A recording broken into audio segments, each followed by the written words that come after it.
Brother by Martian. Breath hissed from between hard clenched teeth, a cloud of frost haloing his hanging head. Mac's mane was plastered to his neck, wet with snowmelt and brittle from the cold. Hooves felt like they were made of lead. Every step he took hurt like nothing else he'd ever experienced. The young stallion had been walking through the heavy, wet, knee-deep snow for he didn't know how long. Days, maybe, though it had only gotten dark a short while ago. Or had it been some time now? Another step, a feeling of nails being jammed into hooves. The harness of the sleigh about his shoulders creaked from the movement, long since iced. Another step. Pull hard. Keep the sleigh moving. Ignore the ache. Push past the bone-deep chill. Again. Again. Step. One hoof in front of the other. Can't stop. The sleigh felt like it weighed 10 tons. Felt like trying to drag an entire barn. The entire town. Macintosh leaned into the harness for another push, but didn't move. He groaned and tried again, putting every bit of will he could muster into lifting his frozen hoof high enough to get through the snow. But instead, both front legs buckled. He staggered, then sank into the soft, welcoming, strangely warm snow.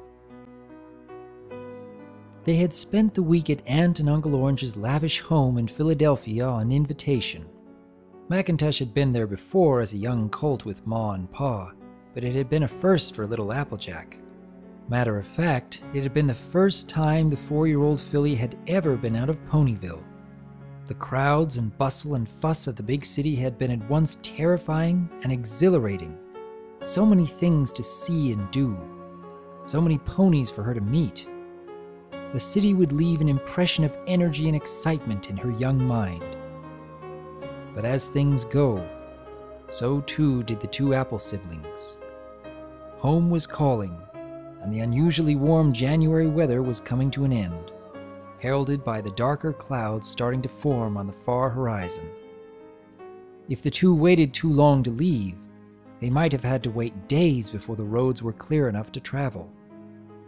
Mac was feeling confident, though, and after an early breakfast and fond farewells, they were off. The sleigh was nothing much more than one of the farm's smaller carts with the wheels knocked off and replaced with narrow, curling runners. Being a pragmatic family, they'd seen fit to have a small but serviceable wooden roof put up over top to keep the worst of the weather off of little AJ, who rode inside as a little bundle of blonde and freckles at the center of a pile of quilts and blankets. Macintosh, just on the tail end of colthood, was already being called Big Mac by more than half of Ponyville. He stood a full ear taller than stallions twice his age, and was well on his way to developing the heavy muscle to go with it. He was used to pulling carts much larger than his current burden, and those piled near to collapsing with bushels full of apples. One sleigh loaded with one tiny filly who was knee-high to a grasshopper, as Granny put it, wasn't much of a challenge even for a half-day's journey. The road home was packed snow marked with the passage of few hooves and wagon ruts. The warm weather had made the footing a bit slippery, but the sleigh's runners slid over it easy as can be. Applejack was a source of squeaky chatter, talking about anything and everything that came to her. Being only 4, she didn't make all that much sense and often just tried to fib and bluff to try and impress Big Brother with the extent of her worldly wisdom. Patient, stoic Macintosh would just grin and let her carry on. Though at the particularly incredible parts he would point out how, for instance, birds were not known for knocking down trees, nor was all the snow caused by them exploding from eating too much. It is part of a big brother's duty to see that a sibling's head doesn't get too swollen with ego. The road wound its way through the forest, much of the commented-on trees shorn of their leaves, skeletal frames now pleading with the sky to bring back spring. Their silent desires were taunted, the sky seen through their boughs with a rippling white to match the snowy ground, keeping the warmth of the sun in, the air hovering only just below freezing. It made for a pleasant journey, though the air had a dampness to it that made the cold stick to one's hide. It would have been an easy thing for young AJ to catch a chill from it, but Macintosh was diligent in reminding the filly to stay well tucked under the quilts. The cold was little issue for him. The work of walking and pulling was enough to heat his body from the inside out. They had made it about halfway home before the snow found them. Applejack had been singing winter songs in her tiny piping voice, doing her very best to get each note just right, or where she thought it was supposed to be. This had her forgetting most of the words to whatever song she was trying. She'd never make for a good singer, but it wasn't for a lack of heart. Her bountiful good cheer even managed to coax Macintosh into singing one of her silly little songs along with, much to her giggling delight. As it turns out, neither of the Apple siblings could actually sing, and anyone passing on the road would have had to stop their ears. Their singing wasn't for listeners, though, just something between big brother and little sister. He was still humming the tune quietly to himself when Applejack cooed in wonder at the sight of the fat, heavy flakes starting to drift down. Her green eyes were wide and round, following the first all the way to the ground. She tried to reach out to catch the next one with one tiny hoof, but Big Brother noticed and gently warned her to keep under the blankets. Macintosh's breath was starting to frost, and he could smell the cold starting to build in the air. The night would see the last of the good weather, and all the damp in the air would pull the heat right out of little sister in short order, blankets or no. Big Brother's steady pace increased, casting one wary eye upwards to the steel-gray sky as more and more flakes fell to join the first. In minutes, the world around the two apples had been reduced to a circle no more than 20 steps across. The rest of Equestria was swallowed by white. Beyond was only a wall of fluttering snow with the barest glimpses of shapes beyond. It was a blizzard, but not the violent thing most imagined the word to mean. There was no wind here, no driving wall of snow, no sound except for the whisper of the sleigh's runners, Mac's breathing, and the crunch of his hooves in the new snow, all sounding somehow curiously distant and apart. It was lucky the road did pass most of the way through the forest. With trees on either side, it would be hard to get lost or turned around. Worrisome was that Macintosh had no real idea as to just what time it was, or how close they were to home. There were no landmarks anymore, no signs on this road, nothing but the winding trail, and it was being quickly covered. The sleigh was suited for the snow, of course, but this snow was the wet, sticky sort, excellent for snowballs but clinging just as readily to the runners. The deeper the snow got, the harder it became to pull. Macintosh had to put a bit more shoulder into keeping up the pace. It didn't let up, nor did it seem like long at all before he was having to take higher steps, the road now ankle deep. He was already soaked through. Every flake that touched his hide became an icy water droplet in half a moment, plastering mane to head and neck and sending creeping tendrils of cold down his sides. The pulling had been keeping him warm, but the damp and dropping temperature was wicking it away fast, the cold creeping under his skin. He was glad for the little roof over AJ. Without it, those blankets would have been sodden through in seconds along with her, and Macintosh didn't want to think about AJ getting sick. He glanced back over one shoulder to reassure himself little sister wasn't doing something dumb, and was glad to see her wisely staying snugly wrapped in the quilts and blankets. Just a bit of blonde and freckly nose peeking out, pretty green eyes wide and watching the magic of it all. AJ had never seen a snow like this from anywhere but behind a window with a warm fire close by. There was no way to tell time, but it was certainly growing dark and snow was making for hard going. Knee-deep, heavy, clinging and wet, numbing his hooves, the cold in the air enough to ice the snowmelt on Macintosh's back and mane. He was breathing hard, sweat stinging his eyes, muscles shivering, aching. The pace had slowed to a crawl. He didn't know how far away home was, how much longer until he found the fence at the side of the road that marked the farm's boundary. Macintosh had thought about abandoning the sleigh and just bundling AJ onto his back in her blankets and making a run for the homestead.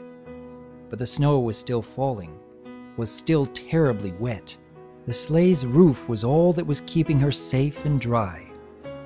He thought of trying for a fire, but had to dismiss it. The forest was wet throughout. Nothing would burn. Plus, a blizzard like this could last for days.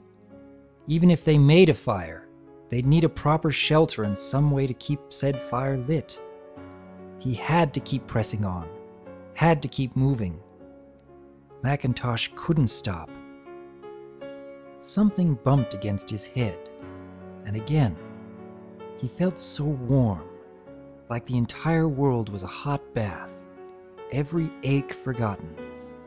A third bump, then a sound, bright and piping, familiar. Applejack. Probably wanted him to get out of bed to play. Macintosh didn't fancy the idea much. He was far too comfortable. He lifted a hoof up to push the littlest apple away. Tried to lift a hoof. He couldn't move it. Macintosh's brow furrowed into a frown as he tried to stir. A fourth bump, and this one hard enough to warrant getting mad about. He took in a breath to berate little sister and felt agony constricting his chest. His eyes flew open. Snow. He was laying on his side, heavy white flakes falling all around, the world dark. That piping noise, familiar, tremulous, frightened.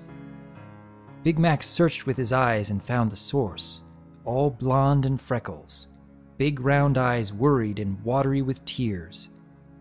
Applejack was in the snow beside him, tiny body trembling, shivering, two tiny hooves on his shoulder now, trying to shake him awake. She wanted him to get up, pleading with him to get up. But Macintosh only wanted to fall back asleep. He felt so warm. Little Applejack started to cry, trying to push harder at Mac's shoulders as his eyes started to close again, pleading with him not to leave her.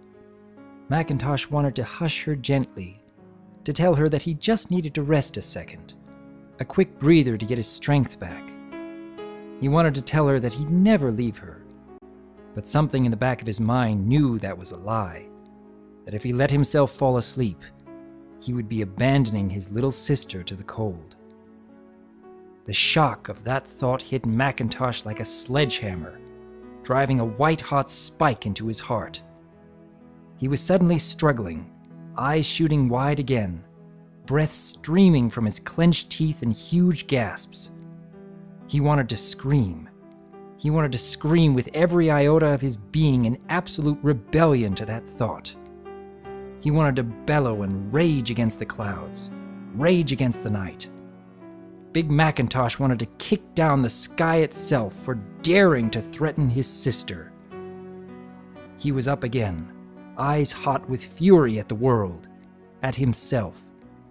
He wrenched free of the sleigh's harness with one mighty buck, snapping the wooden shafts like they were pieces of kindling. Applejack was shivering at his hooves, clinging tight, crying, and the sound she made was pure torture in Mac's ears. The sound of her so frightened was nothing he ever wanted to hear, hurt worse than any pain he had ever felt. Macintosh had her up then, into the quilts and blankets, then bundled onto his back. He told her to hold tight, to be brave. Then he turned and plunged through the snow like a meteor. Every muscle in his body screamed like there was ground glass under his skin. His joints felt full of sand. Macintosh couldn't feel anything from the knees down, but it wouldn't stop him. Nothing would now.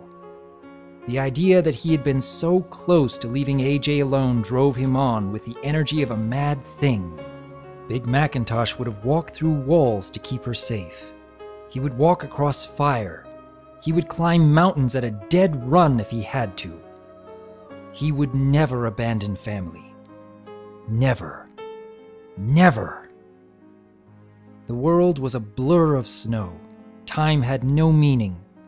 Mac could feel the burden on his back, the tiny hooves clinging tight, and that was all that mattered. His world had shrunk to a line, pinpoint thin. There was the road ahead of him, and the tiny heartbeat pattering against his shoulder. Nothing else mattered. It hurt to breathe. Every gasp was like inhaling jagged icicles. He could taste blood on his tongue, but it was distant, unimportant. There was a fence. A fence. Familiar. Close. He knew he was close. Big Macintosh didn't remember coming through the gate. Didn't remember rightly who he was. There was just the ice cutting him to the bone, that tiny pattering heartbeat, and a small square of hot yellow light just ahead. Light. A window. He tried to call out, staggering towards that beacon, the promise of heat and safety and warmth for little sister. He could only wheeze, trying to catch his breath and not finding it. He was so cold. Macintosh had tears frozen to his cheeks, hoarfrost around his gaping mouth. He couldn't feel anything. The world was closing to a point of light. His legs wouldn't listen. Everything he could do was to stay upright. He tried to yell, tried to scream for help, but he couldn't breathe, couldn't move. Bright as a bell, and louder than anything in the world, Applejack screamed for their father. Not half a second later, light flooded out into the night. A figure framed in the open door, not 10 steps away. Relief flooded through Big Macintosh, and the snowy ground rushed up to meet him. Something bumped against his head, and again, he felt so warm, like the entire world was a hot bath. A third bump, then a sound bright and piping, familiar. Applejack. Probably wanted him to get out of bed to play. Mac found that he liked the idea. He started to stir, but needle-sharp pain washed through his body and made him gasp, eyes flicking open. He was in the main room of the homestead, lying on a makeshift bed in front of the fire. He hurt all over, but more pressing was the little bundle of blonde and freckles peering at him with wide green eyes at a distance of roughly half a hoof. The intensity in that stare might have made any other pony jump and recoil, but Big Macintosh was made of sterner stuff. He peered back, then, ignoring the grinding pain, lifted one big hoof and ruffled little sister's mane. Tears sprang to Applejack's eyes, and she threw herself against his neck in a hug tight enough to strangle. He didn't mind. He didn't mind the tears washing against his hide. Didn't mind the little sobs that held no terror. He didn't mind the tears he felt wetting his own cheeks. "Brother!"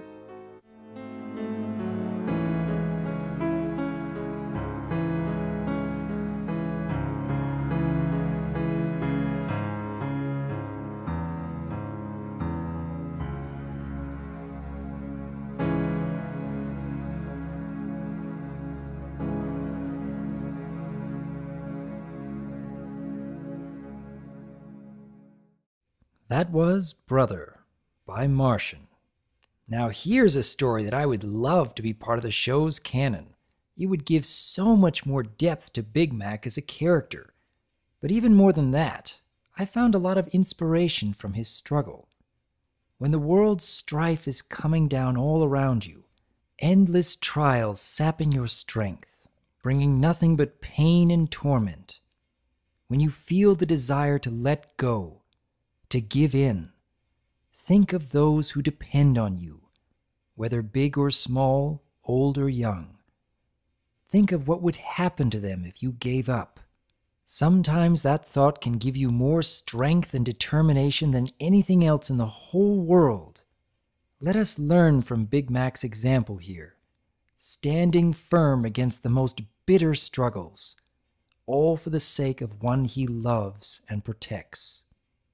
What do you think? I am Dr. Wolf, and I look forward to hearing from you.